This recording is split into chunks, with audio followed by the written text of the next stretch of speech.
balik kuasa-Mu, kuasa salib-Mu. Ambil alih hamba Roh Kudus, penuhi dengan hikmat, otoritas, wibawa ilahi, hanya menyampaikan kebenaran firman-Mu yang akan memulihkan kami, yang akan membuat kami berubah. Tuhan, kami bukan hanya pendengar, tapi kami pelaku firman. Kau hadir saat ini, Kau melihat setiap kami, dan saat Kau hadir ada mujizat, ada kesembuhan, ada jalan keluar, ada mata kami yang terbuka, ada solusi, ada jawaban. Di dalam nama Tuhan Yesus, penuhi dengan para malaikat-Mu berkemah di sini. Tutup bungkus tempat ini. Segala kuasa yang coba menghalangi pemberitaan firman Tuhan dihancurkan, dipatahkan oleh kuasa darah Yesus.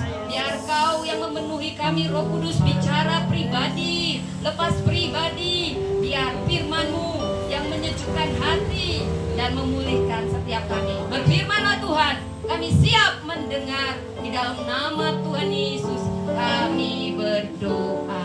Amin. Silakan duduk. Shalom, apa kabar? Ada sukacita saudara, ada kemenangan, ada jawaban, ada solusi. Siap mendengar firman Tuhan? Saya seperti biasa, karena ini juga merayakan ulang tahun saya. Terima kasih, saya sangat merasa sangat terhormat ada pengucapan syukur. Terima kasih, walaupun hanya ini saya sangat menghargainya. Terima kasih untuk playernya. Ini jadi kenangan ulang tahun. Ya kemarin suami saja ya, tahun lalu. Nanti anak saya lagi. Jadi tiap ulang tahun saya bilang momennya kesini gitu ya. Jadi kebetulan anak saya Paul ke-8. Coba tunjuk tangan Paul. Ada ke depan Paul. Halo, diri Paul. Halo, terima kasih. Jadi dia disuruh diri di situ, dirinya di sini. Jadi dia kayaknya mau jadi pengkhotbah nanti ya. Cita-citanya mau jadi apa? Jadi apa? Dokter dan pendeta. Dokter dan pendeta. Oh, dua dia, dokter ya, pendeta ya. Nanti di sini buka klinik ya. Ya, dokternya anak saya, pendeta anak saya, diobati di kok bayi ya. Nah, gitu ya, dia udah tahu dia jadi dokter dan pendeta. Wah, selamat ulang tahun ya buat Paul. Yang keberapa? 8. Saya ya masih 17 tahun ya.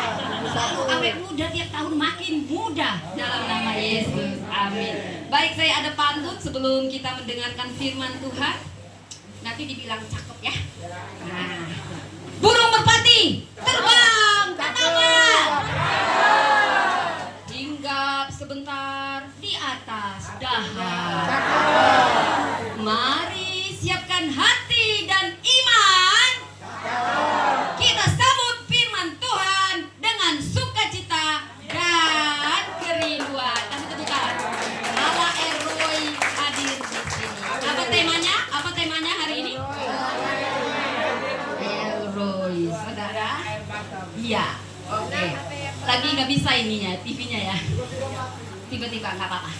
Ada saya kasih nanti bagi-bagi aja. Jadi saudara, adakah yang pernah merasakan seperti tidak terlihat, tidak dianggap, diabaikan, tidak diperhitungkan? Saya pernah di titik itu saudara, dan seringkali kadang kita merasa kayak nggak dianggap gitu ya. Ya udah capek-capek, mungkin kita seorang ibu kayak nggak ada bedanya gitu ya, kita ngerjain semua gitu ya, tapi kayaknya kurang dihargai. Atau kita seorang karyawan yang nggak pernah dilirik, atau kita seorang yang ya orang kita hadir atau tidak hadir kayaknya nggak ada yang kecarian gitu saudara ya, tidak terlihat, tidak dianggap. Siapa yang pernah merasakan itu saudara? Ada, semua pernah, saya juga, semua kita mungkin waktu kecil ya. Nah saudara, saat ini sebenarnya saya mau kasih hadiah buku. Jadi kemarin saya membahas Tamar di Malang. Kalau sekarang wanita kedua dari 5 buku, 5 orang yang saya bahas dalam satu buku. Jadi saya sudah menerbitkan satu buku. Memang ini bukan memang kisah perempuan yang dibungkam dan dipulihkan suaranya, tapi juga ini kisah setiap kita ya, yang dipulihkan suaranya. Jadi tokoh yang pertama Tamar. Dan saudara, kalau Anda pernah merasakan kayak kecil, kayak tidak terlihat, kayak tidak dianggap, oh itu ada kisahnya. Kita akan belajar dari seorang Hagar. Siapa namanya? Hagar. Ada yang tahu? Saya mau tahu. Siapa yang tahu siapa Hagar? Wow, istri Abraham yang kedua. Siapa lagi dia? Siapa yang kenal siapa? Siapa? Oh, Sarah. Sarahnya siapanya? Istri pertama Sarai, istri kedua Hagar. Apalagi yang Bapak Ibu tahu tentang Hagar? Kenapa? Wih, luar biasa ini Pak ya. Udah sering kok Bang mungkin tentang Hagar ya. Luar biasa Pak, nanti saya tandain ya jawab-jawab yang paling sering. Saya sediain ada 4 kado ya di ulang tahun saya. Jadi saya batasin gitu ya. Yang nyaring nanti Bapak inilah gitu ya. Yang nyaring yang sudah nyaut-nyaut walaupun dia enggak ini tapi dia nyaut gitu ya. Diperhitungkan karena di sini semua dihargai. Oke Bapak Ibu, tapi ada 4 saja. Ini saya persiapkan dari Lombok saudara ya. Ya kalau dipakai baru kelihatan ampuhnya gitu saudara ya. Oke, back to the Bible tentang Hagar. Hagar wanita yang gak pernah dilihat. Jadi beda zaman dulu, zaman sekarang. Dulu ada sistem perbudakan. Dan yang namanya budak tidak punya hak, tidak perlu bersuara. Namanya nggak pernah dipanggil, nggak pernah dianggap, kayak barang. Berfungsi dipakai, nggak berfungsi dibuang. Wow, ada yang pernah merasa seperti itu saudara? Wow, kita tuh kadang juga manusia tapi kayak barang gitu ya saudara ya. Tapi kisah ini akan menyentuh Anda bahwa pribadi Elroy tidak pernah memperlakukan kita demikian. Hagar punya 3 lapis minoritas. Pertama, dia budak. Kedua, perempuan beda zaman sekarang sama zaman dulu. Perempuan dulu kelas 2, gak dianggap suaranya. Makanya di Alkitab banyak perempuan gak ada namanya, karena memang kelas 2 di peradilan gak sah suara perempuan. Bayangkan, pertama sudah budak, perempuan pula lagi. Kalau budak laki-laki masih mending, masih dihitung suaranya. Udah gitu orang asing. Orang apa? Mesir. Anda bisa membayangkan minoritasnya. Perempuan ini 3 lapis yang tidak dianggap. Sudah perempuan, orang asing, budak lagi. Dia dibawa Sarai dan Abraham, kemungkinan hadiah dari Firaun. Tapi inilah, mari kita baca firman Tuhan agar kita tahu kisahnya. Mari kita sambut firman Tuhan, kita buka dari Kejadian 16, kita saut-sautan bagaimana kisah tentang wanita yang luar biasa diubahkan Tuhan ini. Mari kita baca Hagar dan Ismail. Saya ayat yang pertama dengan penuh hormat. Bapak Ibu, ayat yang kedua. Siap? Kejadian 16. Ada yang bawa HP? Ada yang bawa Alkitab? Ada yang masih bawa Alkitab nggak? Oh ini kalau bawa Alkitab, wah, ada 2 ini ya, gimana nanti kan? Oke, yang bawa Alkitab kita baca. Bapak Ibu, ayat pertama saya, Bapak Ibu, ayat yang kedua. Ini kita baca wanita yang akan mengguncang dunia, yang membuat sejarah. Dari wanita yang gak dianggap, dari wanita yang gak dilihat, tapi dia mengubah sejarah. Mari kita baca kisahnya berdasarkan firman Tuhan. Kejadian 16 ayat 1 sampai 16. Hagar dan Ismail. Adapun Sarai, istri Abram itu tidak beranak. Ia mempunyai seorang hamba perempuan orang Mesir, Hagar namanya. Semangat. Berkatalah Sarai kepada Abram, engkau tahu Tuhan tidak memberi aku melahirkan. Karena itu baiklah hampiri hambamu itu. Mungkin oleh dialah aku dapat memperoleh seorang anak. Dan Abram mendengarkan perkataan Sarai. Jadi Sarai, istri Abram itu mengambil Hagar, hambanya orang Mesir itu, yakni ketika Abram telah 10 tahun tinggal di tanah Kanaan, lalu memberikannya kepada Abram suaminya untuk menjadi istrinya. Baik. Abram mengambil Hagar, lalu mengandunglah perempuan itu.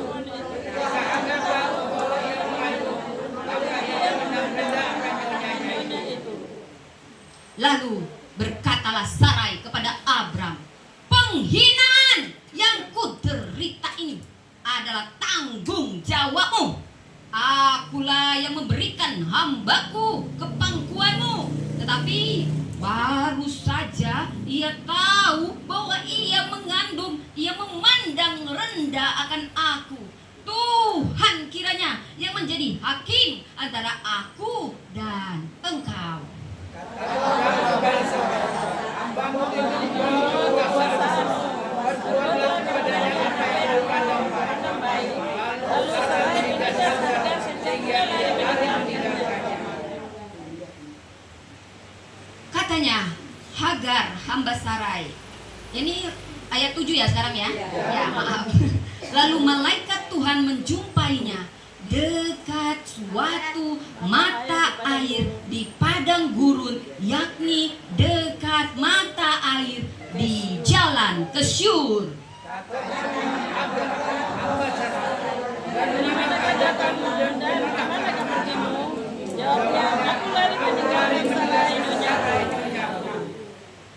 Lalu kata malaikat itu kepadanya, kembalilah kepada nyonyamu, biarkanlah engkau ditindas di bawah kekuasaannya.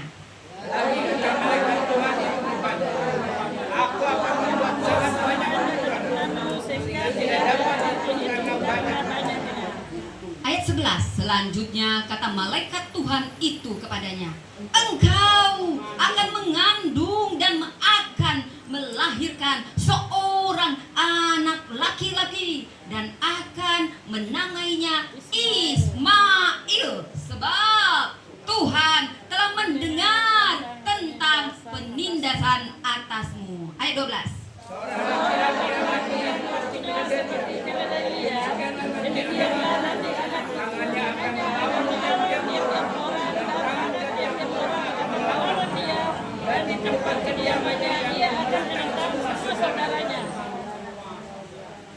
Kemudian Hagar menamakan Tuhan yang telah berfirman kepadanya itu dengan sebutan Engkaulah El-Roi, sebab katanya, bukankah di sini kulihat Dia yang telah melihat aku.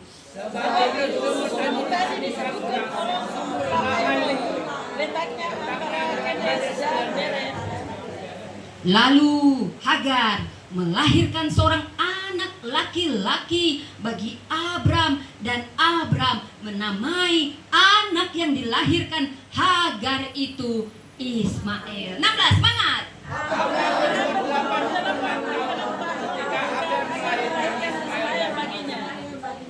Yes, saudara, bisa dikatakan Hagar ini sebenarnya tidak masuk hitungan.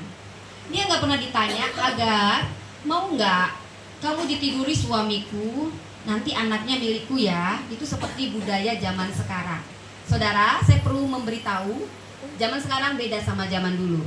Kalau dulu ada perbudakan, sekarang dengan upgrade-nya dan rasa kemanusiaan ditinggikan, maka dihapuslah perbudakan.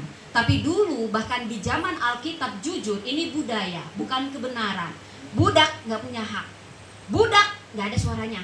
Milik budak, milik tuanya. Apapun milik tuanya. Bisa rasakan ya, udah jadi budak, budak perempuan, orang asing lagi. Jadi Hagar ini betul-betul kayak bukan sesuatu, kayak barang, berfungsi dipakai, nggak berfungsi, lo dibuang. Nggak pernah ditanya, langsung ditiduri. Apa yang membuat Sarai dan Abraham bisa dibilang Hagar ini adalah korban sistem? Mungkin Bapak Ibu masa muda pernah jadi korban sistem. Saya pernah. Ya, sistem itu kadang tidak adil. Dan ada orang yang mungkin tidak terlihat, tidak dianggap yang jadi korban, saudara. Hagar tidak salah, saudara. Mungkin kalau dia bisa bersuara, dia bisa bilang, aku gak mau tidur sama Abraham, karena mungkin umurnya jauh beda ya, saudara. Tapi budak gak dianggap, saudara. Tapi yang paling menyakitkan, ketika budak ini dia hamil, harusnya itu suatu sukacita, tapi Sarai menganggapnya adalah ancaman. Setelah dimanfaatkan, terlihat seperti ancaman, singkirkan. Wah, itu rasanya nggak enak, saudara. Saya tahu rasanya dimanfaatkan, saya tahu rasanya disingkirkan pelan-pelan, saya tahu rasanya, saudara. Mungkin Bapak Ibu juga dalam versi yang berbeda pernah merasakannya. Tapi ada kabar gembiranya. Namun sebelum kita masuk lebih dalam dari situ, kira-kira apa yang membuat seorang Sarai tega menindas Hagar? Wow. Kalau kita perhatikan ayatnya, menindas ini sama katanya dengan menindas yang dilakukan bangsa Mesir pada bangsa Israel. Jadi ini kebalikannya. Dulu Sarai yang menindas bangsa Mesir, yaitu Hagar. Namun ada saatnya Israel ditindas oleh bangsa Mesir. Kata menindasnya sama, yang dipakai untuk Sarai dengan yang dipakai orang Mesir menindas Israel. Artinya apa? Yang dilakukan perempuan ini sangat menyakitkan sampai seorang budak melarikan diri. Bisakah Anda berpikir kenapa ya? Padahal ini istri Abraham, ibu orang percaya, kok tega menindas? Saudara, saya mau bilang, luka yang tidak disembuhkan akan kembali melukai orang lain. Sebenarnya baik Hagar ataupun Sarai adalah orang yang terluka. Mungkin kita semua orang yang terluka versi yang berbeda. Hati-hati, orang yang terluka tidak disembuhkan akan kembali melukai. Kenapa saya bilang si Hagar ini, saudara, ada yang perlu dicamkan. Saya percaya ada waktunya nanti kita tiba-tiba diberkati, saudara. Amin. Siapa yang mau diberkati? Siapa yang sudah siap diberkati? Siapa yang mau mengalami terobosan? Mau kok, saudara? Hagar mengalami itu. Dia biasa nggak dianggap, dia biasa dianggap seperti barang. Namun tadi kita baca ayatnya, setelah dia tahu dia hamil, dia memandang rendah nyonyanya. Artinya apa? Di sini ada kesombongan. Kesombongan, waspadai. Kesombongan setelah diberkati. Kenapa dia bisa sombong setelah diberkati? Karena ada luka. Luka yang sebelumnya gak pernah dianggap. Nah, sekarang aku punya, aku hamil. Kalah nyonyaku, hei nyonyaku, aku bisa hamil, kamu gak bisa. Sarai terluka. Dia kayak di PHP sama Tuhan. Tuhan, kok buat aku malu. Kau janjikan sama Abraham bahwa aku akan menjadi ibu bangsa-bangsa. Aku sudah menopause. Aku malu. Wanita, saya seorang wanita, saudara. Kalau dibanding-bandingin gak enak. Beda wanita zaman sekarang, budaya zaman sekarang sama budaya dulu. Kalau dulu mandul itu aib. Kalau sekarang biasa. Tapi biasa ya, semua rata-rata orang wanita di Alkitab yang mandul itu orang-orang yang luar biasa dipakai. Kemandulan kadang diizinkan Tuhan untuk terjadinya mujizat. Saudara, Sarai terluka. Sehingga apa yang dilakukannya?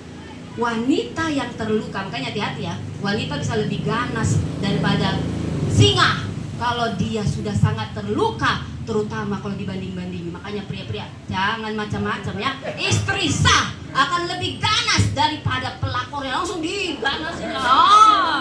Padahal bukan pelakor. Hagar bukan pelakor, saudara, tapi dia lebih parah menindas kalau dia udah merasa terancam. Padahal yang ngasih siapa? Sarah. Tapi yang membuang siapa? Sarai juga. Kenapa? Ada luka yang tidak sembuh, tersentuh, terancam, sehingga dia menindas habis-habisan perempuan yang dia manfaatkan. Seharusnya dia bersyukur kalau Hagar itu hamil, karena nanti anaknya milik dia. Tapi apa yang dilakukannya? Ku tindas kau, kau jamah lukaku.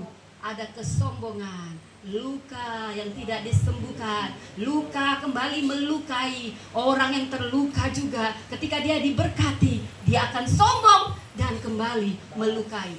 Saudara, saat kita punya luka, minta sama Tuhan, Tuhan sembuhkan aku. Mungkin kau pernah direndahkan, kau pernah gak dianggap, kau pernah disingkirkan, kau pernah diperlakukan tidak adil. Jujur sama Tuhan. Saya pernah merasakan itu semua. Saya jujur, Tuhan sembuhkan aku. Kau Tuhan penyembuhku, kau sembuhkan lukaku. Kau berfirman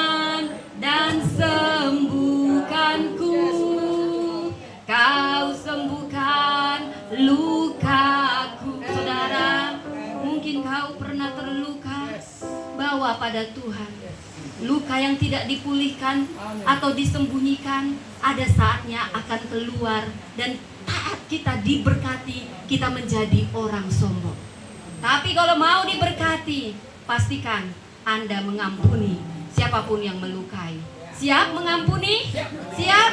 Kita kembali. Apa pesan dari sini, saudara? Ada pesan, saudara. Tuhan dekat sama orang-orang yang patah hati. Siapa yang tahu ayatnya?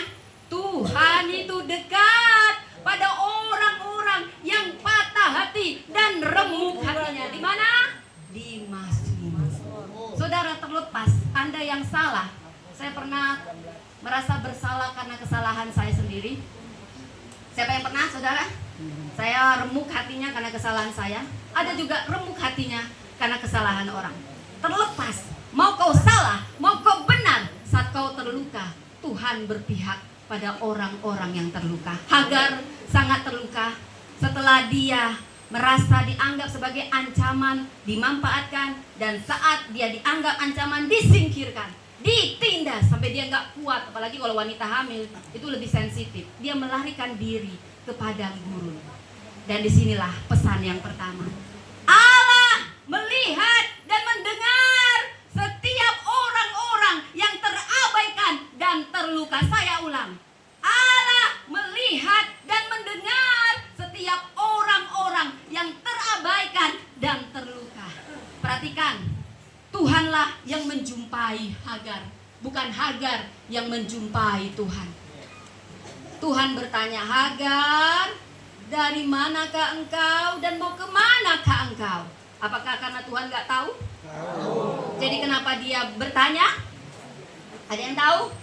Dia sedang memberi kesempatan bagi budak ini bersuara. Budak ini tidak pernah diberi kesempatan bersuara. Tapi Tuhan semesta alam memandang wanita yang gak dipandang dunia. Bukan wanita ini yang menjumpai Tuhan, tapi Tuhan yang menjumpai perempuan ini. Tuhan pencipta alam semesta menjumpai seorang budak, seorang asing, seorang yang sedang lari. Di mana dijumpai? Di istana? Bukan. Di padang gurun. Di titik terendahnya dia dijumpai. Saudara, mungkin Anda ada di padang gurun. Padang gurun bicara apa? Bicara tentang masalah, bicara tentang sakit penyakit, bicara tentang utang piutang, bicara tentang semua hal yang ribet. Satu hal yang perlu diketahui, Tuhan tidak pernah meninggalkan kita di padang gurun kita. Justru di padang gurunlah Tuhan seringkali menjumpai kita. Pesan pertama, saudara, Allah melihat yang tidak dilihat oleh dunia ini, saudara. Mungkin Anda tidak terlihat, saudara. Mungkin Anda seorang ibu yang tidak pernah dihargai, istri yang gak pernah dihargai, teman yang gak pernah dihargai, karyawan yang gak pernah dihargai, sahabat yang gak pernah dihargai. Anda sudah capek, Anda sudah lelah, gak ada yang hitung Anda. Mungkin Anda menangis diam-diam, Anda menangis sembunyi. Tapi ada yang perlu Anda ketahui, Tuhan paling dekat sama orang-orang yang remuk hati. Mau karena kesalahan Anda atau bukan, mau kesalahan orang, Tuhan berpihak pada yang terluka. Dan dia tidak pernah meninggalkan kita di padang gurun kita, di persoalan kita. Justru dia sering sekali membuat perjumpaan pribadi di sini. Dan pesan yang kedua apa, saudara? Pesan yang kedua, Allah mencari yang lari dan tersesat. Allah mencari yang lari dan tersesat. Saudara, jangan pernah lari dari masalah. Kalaupun Anda lari, sama seperti Anda sedang terluka, lalu Anda lari. Luka Anda sebenarnya perlu dipulihkan, tapi Anda lari, Anda makin terluka. Saat terluka, jangan pernah lari dari masalah itu, tapi larilah kepada Tuhan. Tapi sekalipun itu, saudara, terjadi, Tuhan mencari kita. Tuhan mencari orang yang lari, dan Tuhan mencari orang yang tersesat. Seperti Hagar, dia lari. Aku lari dari nyonyaku, aku lari dari masalahku, aku lari dari penindasanku. Tapi apa yang Tuhan lakukan? Hagar, dia menyebut nama Hagar. Hagar nggak pernah disebut namanya. Saudara, siapa sih yang pernah dipenjara, saudara? Maksudnya pernah melayani ke penjara, pernah? Pernah nonton film yang di penjara-penjara gitu? Saya mau bilang, kenapa nggak ada nama, yang ada nomor, saudara ya? Nomornya kan, saudara ya? Kadang agak sedih juga gitu ya. Bapak 1103, nama kita nggak disebut gitu, nggak enak gitu rasanya ya, saudara ya. Saya pernah juga, saudara, tapi yang paling kesal teman saya, saudara. Ibu yang baju merah, padahal dia tahu nama saya. Dia tahu nama saya Priscilla. Ibu yang baju merah putih, ibu merah putih, katanya MC-nya. Padahal MC-nya teman saya, dia tahu nama saya. Tapi dia nyebut saya kayak gitu, nggak enak rasanya. Kamu kayak nggak kenal saya, padahal kamu kenal. Tahu ya maksud saya apa? Nggak enak rasanya, nggak dianggap, gitu ya. Kayak nggak dikenal gitu, padahal kenal. Kalau nggak dikenal beneran nggak apa-apa. Tapi yang paling menyakitkan kalau dia kenal, tapi dia nyimbol-nyimbolin kita kayak nganggep remeh, gitu ya, saudara ya. Tapi yang mau saya bilang, Hagar ini biasa nggak dikenal, biasa nggak dipanggil, tapi dia begitu merasa terenyuh. Oh, ketika dia disebut, Allah semesta alam memanggil namaku, Tuhan. Aku biasa nggak biasa dipanggil. Oh, Engkaulah El Roy. Bukankah di sini kulihat dia yang melihat aku? Aku biasa nggak dilihat, Tuhan. Aku biasa nggak dianggap. Siapa aku? Kau melihat aku. Engkaulah El Roy. Saudara, itu sebutan yang paling indah. Tahukah Anda siapa perempuan pertama di Alkitab yang dijumpai Tuhan? Siapa? Maria. Bukan. Yang dijumpai Tuhan pertama kali Hagar. Siapakah Hagar? Orang Israel? No. Orang Mesir. Siapakah Hagar? Apakah dia bangsawan? No. Dia budak. Siapakah dia? Dia tidak dianggap. Tapi pencipta dunia ini memilih dia sebagai perempuan pertama yang kujumpai. Perempuan yang gak dilihat, perempuan yang gak dianggap. Tapi Tuhan tahu pribadinya terluka. Saudara, demikian juga. Kalau budak ini begitu berharga dan menjadi pembuat sejarah, apalagi kita semua. Mungkin Bapak Ibu merasa tidak terlihat, tidak dianggap. Oh, surga melihat, surga menganggap. Jadi jangan lari. Saudara, Anda tahu siapa yang tidak punya tangan? Vicky Juvernik, siapa yang tahu? Yang tidak punya tangan, tidak punya kaki? Ya, Ibu Jeki. Dia ini pernah mau bunuh diri sampai 3 kali, saudara. Dan Tuhan menemui dia. Dan Tuhan mengubahkan dia. Sampai ada suatu quotes yang indah. Kalau Tuhan bisa pakai saya yang tidak bertangan ini, yang tidak berkaki ini, maka Tuhan bisa pakai semua orang untuk melakukan terobosan. Kasih tepuk tangan buat Elroy. Kasih terobosan buat Elroy. Dia melihat, dia hadir saat ini. Dia hadir saat ini. Dia sedang melihat kita, melihat kamu yang menangis sembunyi-sembunyi tadi pagi, tadi malam. Saya tahu kamu yang merasa gak dihargai, gak dilihat. Saya mau bilang, Allah Elroy ada di sini. Dia tahu nama kamu, kamu yang gak pernah disebut namanya. Dia tahu dan dia catat air matamu. Sama seperti Hagar yang gak dianggap, dijumpai. Tahukah Anda, perempuan ini luar biasa. Ketika dijumpai Tuhan, biasanya Tuhan yang beri nama sama kita. Kalau kita diubahkan, Abraham, kau akan menjadi Abraham. Sarai, kau akan menjadi Sarah, ibu bangsa-bangsa. Saulus, namamu bukan lagi Saulus, tapi Paulus. Tapi siapa perempuan ini? Berani-berani sekali dia. Dia yang memberi nama kepada Allah. Wow, itulah orang yang dipulihkan. Perempuan pertama dijumpai Tuhan. perempuan pertama memberi nama sangat indah kepada Tuhan. Elroy, bukankah kau Allah yang melihat aku, yang biasa nggak dilihat ini. Elroy, dalam titik terendahnya, dalam tangisnya, dia memuji Tuhan. Dan di padang gurun dia bertemu pencipta semesta. Dia memberi nama terindah yang kita sebut Elroy. Biasanya Tuhan yang memberi kita nama, tapi perempuan yang gak dianggap ini memberi Tuhan nama terindah di titik terendahnya, di padang gurun. Disitulah terjadi terobosan. Tuhan yang mencari kita, bukan kita yang mencari Tuhan, tapi kitalah yang sering tidak mendengar suaranya. Yang pertama, apa tadi pesannya? Tuhan melihat yang terabaikan dan apa?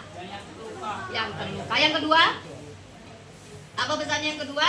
Tuhan mencari yang lari dan tersesat. Dan yang ketiga, pesan Tuhan, Tuhan membuka mata dan memberi masa depan bagi yang terluka. Tuhan membuka mata.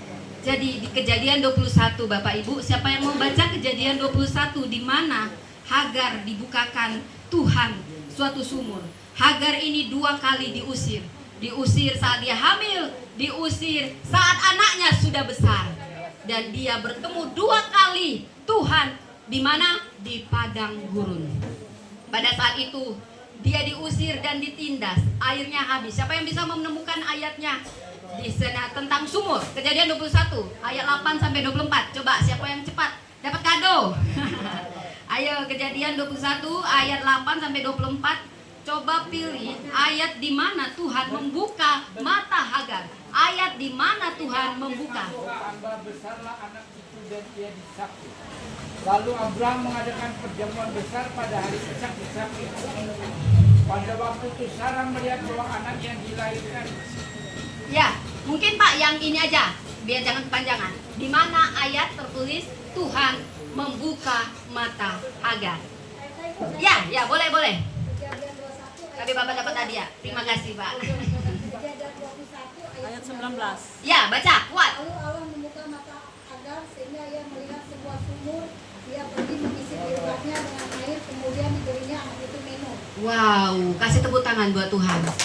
Saudara, di sini kalau Anda baca ayatnya, Sarai suruh Abraham. Kayaknya Abraham ini dibawa ke tiak Sarai. Saudara, sini ada yang dibawa ke tiak istri, saudara. Gak ada, di sini semuanya seimbang, saling melengkapi. Lihat dari wajah-wajahnya, sudah dipulihkan ya.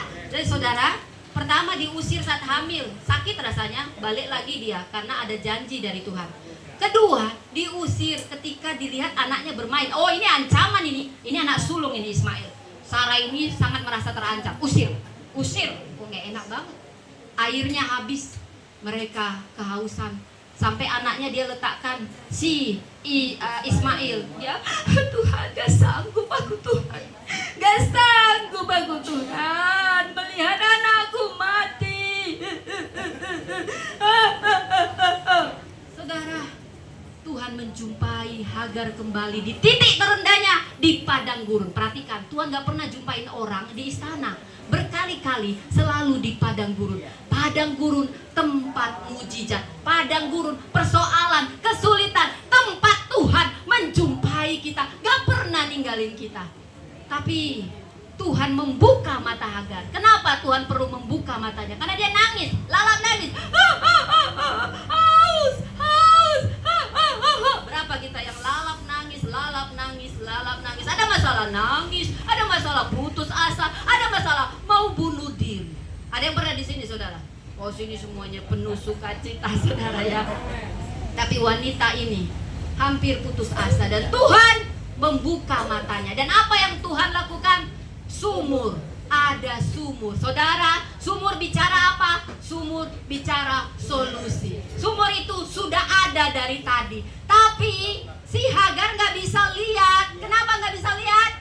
Sampai yang tahu. Kenapa Hagar gak bisa lihat sumur yang dari tadi ada di situ? Karena dia lalap nangis. Dan sebenarnya ada solusi. Mungkin Anda saat ini ada di tengah-tengah masalah, mundur kena, maju kena, kejepit. Anda lalap, nangis putus asa. Berdoa sama Tuhan. Tuhan, buka mataku. Tuhan, beri jalan keluar. Saudara, sebenarnya solusi masalah, setiap masalah ada jawabannya. Jangan putus asa, jangan depresi. Setiap masalah ada jawabannya di dalam Tuhan. Katakan, setiap masalah ada jawabannya di dalam Tuhan. Kadang kita yang terlalu cepat putus asa. Kalau Anda ada di titik ini, bilang sama Tuhan, Tuhan, buka mataku. Tuhan, buka mata rohani. Tuhan akan buka. Solusi sumur itu dari tadi ada, tapi dia nggak lihat. Kadang Tuhan memberi jawaban pada sekeliling kita, tapi kita nggak lihat karena lalap nangis, depresi, bersungut-sungut.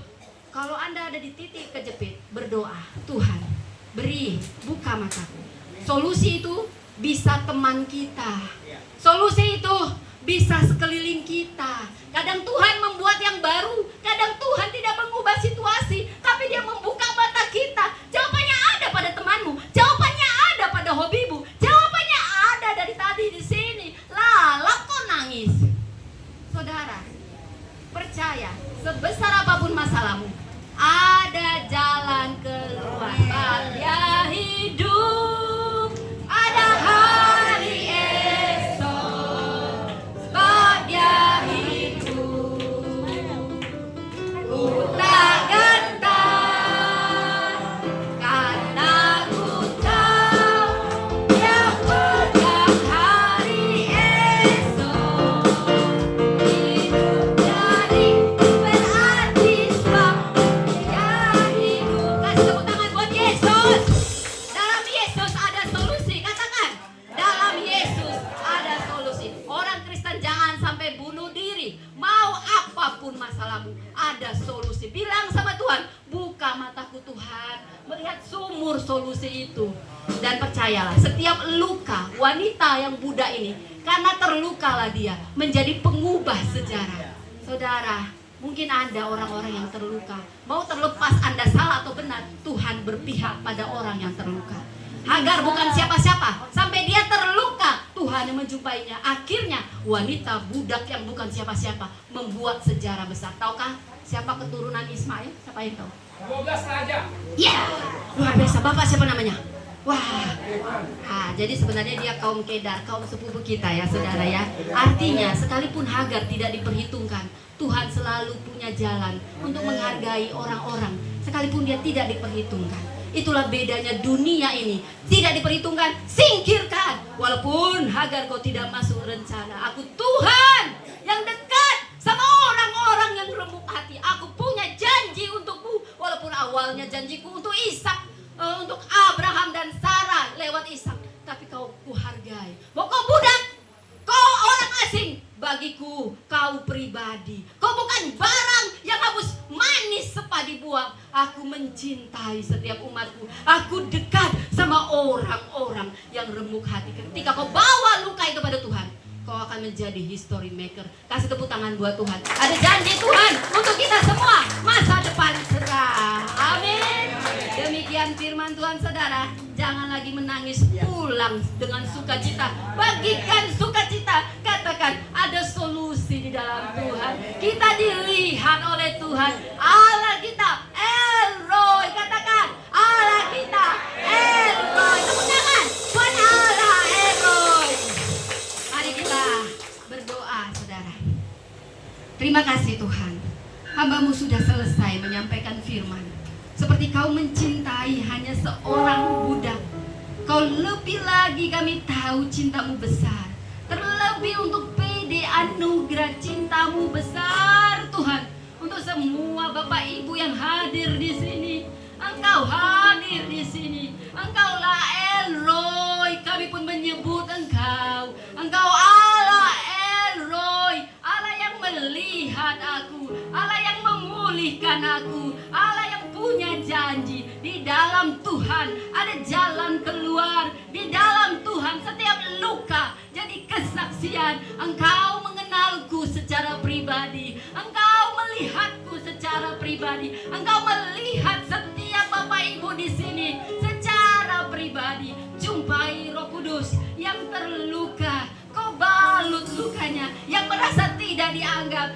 merasa terabaikan. Engkau sentuh dan Engkau jamah setiap kami berharga, kami pribadi yang luar biasa di tangan-Mu. Terima kasih Tuhan. Biar kami bagikan sukacita ini penuh pengharapan, penuh sukacita. Kami bukan lagi sama, kami akan menjadi agen perubahan. Biar Bapak Ibu PD anugerah ini Kau berkati Tuhan, Kau berkati panitia, Kau beri semangat, Kau pulihkan yang terluka, Kau sembuhkan yang terluka. Ada masa depan cerah untuk setiap orang yang ada di tempat ini. Ada pengharapan di dalam Tuhan, ada mujizat di dalam Tuhan, ada solusi di dalam Tuhan. Di dalam nama Tuhan Yesus kami berdoa. Kasih tepuk tangan buat Allah kita, Elroy. Nanti dapat hadiahnya bagi-baginya nanti ya.